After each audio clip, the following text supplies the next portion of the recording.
my neck, my back, my neck and my back.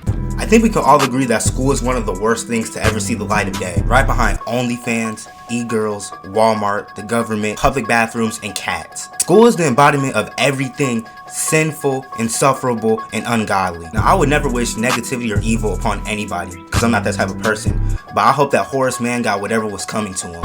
Scratch that. Apparently he was a slave abolitionist, so I'm on the fence about you. But anyways, the list of constant L's that school provides is as everlasting as Elon Musk's bank account. Overwhelming amounts of homework, anxiety and stress beyond belief. Much that was created in a scientific lab, the fight club / vape zone known as the bathroom, hating ass niggas in the hallway, teachers that don't give a rat's ass about you or your education. You know, the list goes on. But however, I believe that the most slept on yet impactful L that comes with going to school are these metal or plastic, if you're lucky, torture devices. Oh wait.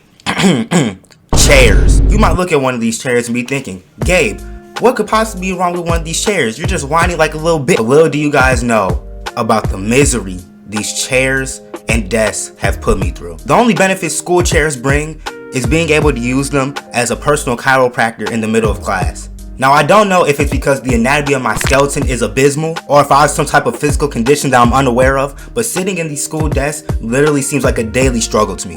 I dread going to school solely because of this reason. Well, not solely, but you get the point. I already don't pay attention in class as it is, but with these torture chambers I'm sitting in, it becomes nearly impossible. And I feel like sitting in these god-awful chairs has to be detrimental for the human anatomy. There's no way in hell that sitting in these wretched positions doesn't have detrimental effects on your skeletal system. Nerd neck, hunchback, hell, scoliosis, and plus we already have to look down at our textbooks and computers making us bend our neck more than Tiana Trump. Not to mention the poor circulation and pinched nerves. However, I've heard a couple people conspire that they make these desks uncomfortable to prevent students from sleeping in class. Now, if this is true, that is really some despicable behavior. Like, I already knew that schools were ran by Lucifer himself, but damn, this is taking it to a new level. But I have a very hard time believing that, because me, as well as my fellow classmates, be slumped at our desks like Jordan Poole. And no desk, no matter how uncomfortable, will prevent me from sleeping. My will to sleep is stronger than The Rock. Now, there are many different types of chairs and desks that you can find at school, but no matter the variation I come across,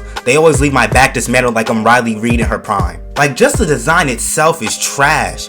Especially the ones with built-in desks. Because with those, you can't even move your desk forward or backward based on what you need. You're just trapped in, caged in, trapped in like an inmate, which adds to the prison-like environment that school already has itself. Also, the head of my chair cuts off around my mid-back region, and I'm not the tallest guy in the world, so I know you NBA built-ass niggas have no support on your lower back, leaving it vulnerable to all types of misery and anguish. The chairs are so small that I end up slouching forward and that'll fuck up my upper back, so it really ends up being a game of pick your poison on whether you want your lower back or your upper back hurting. As for these types of chairs, the back-breaking arch that is in the upper part of the chair puts me in so much physical pain. I remember my freshman year when I had to first deal with these chairs, and after sitting it for a while, I noticed this bulge piercing in my back and thought I had a faulty replica. I looked around and noticed that everybody's chair had the same goofy ass design, so I just had to take my L and sit there. As for these chairs, I have seen 14,345 different niggas fall out of these chairs. I swear, these chairs are infamous for making people fall out of them. There's always someone leaning back on them and end up busting their ass. Especially with the dusty ass floors that they got at these schools. These don't count as chairs, but they're just as bad. The cock blocking bar is so fucking stupid. I hit my knee and shin almost every time I sit down or stand up. I also remember one time seeing a girl in my class. Now mind you, she was like 5'4". She put her legs over the bar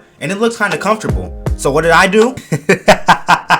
I figured it'd be a more suitable position, so I put my legs over the bar, and oh my fucking goodness, my legs got stuck. I tried to subtly move my legs from the top of the bar, but it wasn't working. Meanwhile, my classmates are staring at me like we're watching the slave documentary. I deadass thought I was stuck and needed 8 firemen to come remove me, but by the grace of God, I was able to finesse my way out. I never understood the point of that bar either. It's just adds to the fucking L's. Now the first 10 to 20 minutes of sitting at an average school desk is pretty good. I'm taking notes, living life, you know what I'm saying? It's all love, it's all a vibe. But then suddenly I start to feel a tingle in my back. Pause. It's not pain, but it's a notable sensation, and this lasts for about another 10 minutes. But dear God, the pain hits faster than Draymond Green. Suddenly my spine starts to contract, my bones start wincing. It always starts in my lower back, so I try to counter this by leaning down in my chair like this, and this works for about up to 10 minutes, but the pain still resides. So I'm pretty much sliding up and down in my chair without trying to look like an absolute maniac. It takes so much self-control to try to stop myself from spazzing in my chair. The amount of readjusting I have to do is insane. I could just lean forward, but as I discussed earlier, that would just put my upper back in jeopardy. But that's just my personal experience with school chairs. Maybe if I had some more meat on my bones, it would work as a built-in cushion. If we could replace these chairs with gaming chairs, then all our problems will be solved. Speaking of gaming chairs, today's video is sponsored by, just kidding bro, I have 172 subscribers. But in all seriousness, school chairs are a real problem for me, and I think most, if not all of you, can agree with me. But all in all, hopefully y'all enjoyed this video. I have more commentary videos coming soon. We're going hard for the rest of 2022, and 2023 we're gonna hit 100K. Thank y'all for watching. Thank y'all for listening. Like, subscribe if you're new. I love y'all. I'm out.